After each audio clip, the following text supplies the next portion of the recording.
ജനുവരി 26 India ഒരു പരമാധികാര സ്വതന്ത്ര രാഷ്ട്രമാകാൻ ഉറച്ച കാൽവെപ്പുകൾ നടത്തിയതിന്റെ നാഴികക്കല്ല്. രാജ്യം റിപ്പബ്ലിക് ആയതിന്റെ 76ാമത് വാർഷികമാണിന്ന്. നിലവിൽ നാം അനുഭവിക്കുന്ന സ്വാതന്ത്ര്യത്തിനും സംവിധാനങ്ങൾക്കും എല്ലാം പിന്നിൽ നമ്മുടെ പിതാമഹന്മാർ നടത്തിയ പോരാട്ടമാണ്.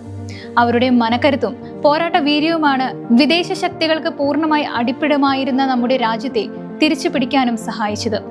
അതുകൊണ്ട് തന്നെ സ്വാതന്ത്ര്യ സമരത്തിന്റെ ഭാഗമായുള്ള ഓരോ സംഭവങ്ങളും നേട്ടങ്ങളും എക്കാലവും അഭിമാനത്തോടെ ഓർക്കപ്പെടേണ്ടതാണ്. ഈ റിപ്പബ്ലിക് ദിനത്തിൽ നമുക്ക് ഒരിക്കൽ കൂടി കഴിഞ്ഞ നാൾവഴികൾ ഓർത്തെടുക്കാം. രാജ്യം ഇന്ന് 76 റിപ്പബ്ലിക് ദിനം ആഘോഷിക്കുകയാണ്. 1950 നമ്മുടെ രാജ്യത്ത് ഭരണഘടന പ്രാബല്യത്തിൽ വന്ന ദിവസത്തിന്റെ അടയാളമാണ് റിപ്പബ്ലിക് ദിനാഘോഷം. നാം എല്ലാ വർഷവും ജനുവരി 26 റിപ്പബ്ലിക് ദിനം ആഘോഷിക്കുന്നു. ഒരു സ്വതന്ത്ര ജനാധിപത്യ രാജ്യത്തിന്റെ നിയമസംഹിതയാണ് ഭരണഘടന. 395 ആർട്ടിക്കിളുകളും 8 ഷെഡ്യൂളുകളുമുള്ള ഭരണഘടനയാണ് ഇന്ത്യൻ അസംബ്ലി 1950 അംഗീകരിച്ചത്. റിപ്പബ്ലിക് ദിനത്തിൽ രാജ്യമൊട്ടാകെ ആഘോഷങ്ങൾ സംഘടിപ്പിക്കപ്പെടുന്നുണ്ട്. സ്കൂളുകളിലും സർക്കാർ ഓഫീസുകളിലും മറ്റു സ്വകാര്യ സ്ഥാപനങ്ങളിലും ഭാരതത്തിന്റെ ദേശീയ പതാക ഉയർത്തുവാൻ അനുവാദമുള്ള ദിനമാണിത്. വ്യത്യസ്ത ജാതികളും മതങ്ങളും പശ്ചാത്തലങ്ങളും നിറങ്ങളുമുള്ള ആളുകൾ അന്ന് ദേശീയത എന്ന ഒറ്റ നൂലിൽ ഒന്നിച്ചു കോർക്കുന്ന മുത്തുകൾ പോലെ ചേരുന്നു. വളരെ ആവേശത്തോടെയും ഉത്സാഹത്തോടെയും നമ്മുടെ പൂർവികരുടെ ത്യാഗത്തെയും സമർപ്പണത്തെയും ഓർമ്മിക്കുവാനും ആഘോഷിക്കുവാനും ഈ ദിവസം നമ്മെ ഒരുമിച്ച് ചേർക്കുന്നു. പക്ഷേ ഈ റിപ്പബ്ലിക് ദിനം ജനുവരി 26 എന്ന് പറയുന്നത് ആകസ്മികമായി വന്നു ചേർന്നതല്ല. അതിനൊരു ചരിത്രമുണ്ട്. സ്വരാജ് അല്ലെങ്കിൽ സ്വയംഭരണത്തിന് വേണ്ടിയുള്ള ഇന്ത്യയുടെ പോരാട്ടത്തിൽ ജനുവരി 26 വലിയ പ്രാധാന്യമാണുള്ളത്. 1929 ഡിസംബർ 29 ലാഹോറിൽ ചേർന്ന കോൺഗ്രസ് സമ്മേളനമാണ് പൂർണ്ണ സ്വരാജ് അഥവാ സമ്പൂർണ്ണ സ്വയംഭരണം ഇന്ത്യയുടെ ലക്ഷ്യമായി പ്രഖ്യാപിക്കുന്ന പ്രമേയം പാസാക്കിയത്. ജനുവരി 26 ഇന്ത്യ ഒട്ടാകെ പൂർണ്ണ സ്വരാജ് ദിനമായി ആചരിക്കുമെന്നും തീരുമാനിച്ചു.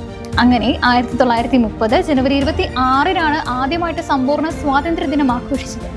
1947 വരെ ഇത് ആചരിച്ചു പോന്നു. പിന്നീട് ബ്രിട്ടീഷുകാർ അധികാരം വെച്ചൊഴിഞ്ഞ ആഗസ്റ്റ് 15 നമ്മുടെ സ്വാതന്ത്ര്യ ദിനമായി ആഘോഷിക്കുവാൻ തുടങ്ങി. 1947 ഓഗസ്റ്റ് 15 ബ്രിട്ടനിൽ നിന്ന് ഇന്ത്യ സ്വാതന്ത്ര്യവും നേടി. കോളനി ഭരണം ഒഴിഞ്ഞു. ഭരണ നേതൃത്വം ഇന്ത്യക്കാർക്ക് തന്നെ ലഭിച്ചെങ്കിലും അത് സമ്പൂർണ്ണമായിരുന്നില്ല. കാരണം സ്വതന്ത്ര ഇന്ത്യയുടെ ഭരണ നിർവഹണത്തിനായി ഒരു സംഘടന ഉണ്ടായിരുന്നില്ല.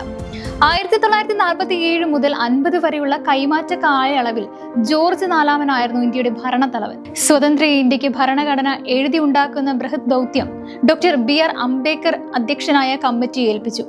അങ്ങനെ ഭരണഘടനയുടെ ആദ്യ രൂപം 1947 നവംബർ 4 കോൺസ്റ്റിറ്റ്യൂവന്റ് അസംബ്ലിയിൽ സമർപ്പിച്ചു.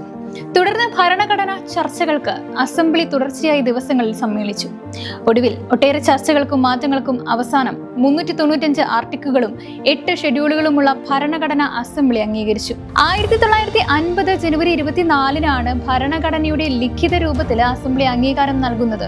ഇതനുസരിച്ചുകൊണ്ട് ആദ്യ രാഷ്ട്രപതിയായി തിരഞ്ഞെടുക്കപ്പെട്ട ഡോക്ടർ രാജേന്ദ്ര പ്രസാദ് ഭരണഘടന അംഗീകരിച്ചുകൊണ്ട് 1950 ജനുവരി 26 ഒപ്പിട്ടു. അങ്ങനെ ഇന്ത്യ ജനാധിപത്യ സ്വതന്ത്ര പരമാധികാര രാഷ്ട്ര പദവിയിലേക്ക് ഉയർന്നു. ഈ ദിവസത്തിന്റെ ഓർമ്മയും പ്രാധാന്യവും നിലനിർത്തുവാൻ എല്ലാ വർഷവും രാജ്യ തലസ്ഥാനമായ ന്യൂഡൽഹിയിൽ സൈനിക പരേഡുകളും സാംസ്കാരിക പരിപാടികളും അരങ്ങേറുന്നു.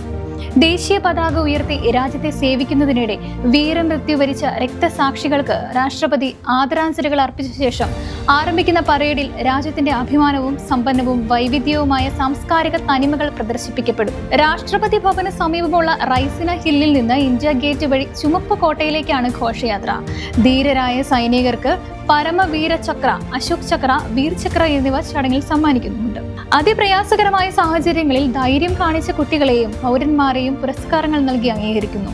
രാജ്യത്തിന്റെ പരമാധികാരത്തിന്റെയും സ്വയംഭരണത്തിന്റെയും സ്വാതന്ത്ര്യത്തിന്റെയും പ്രഖ്യാപനമാണ് നമ്മുടെ സ്വാതന്ത്ര്യ ദിനവും റിപ്പബ്ലിക് ദിനവും. അഭിമാനിക്കാം ഈ രാജ്യത്ത് പിറക്കാനിടയായതിൽ.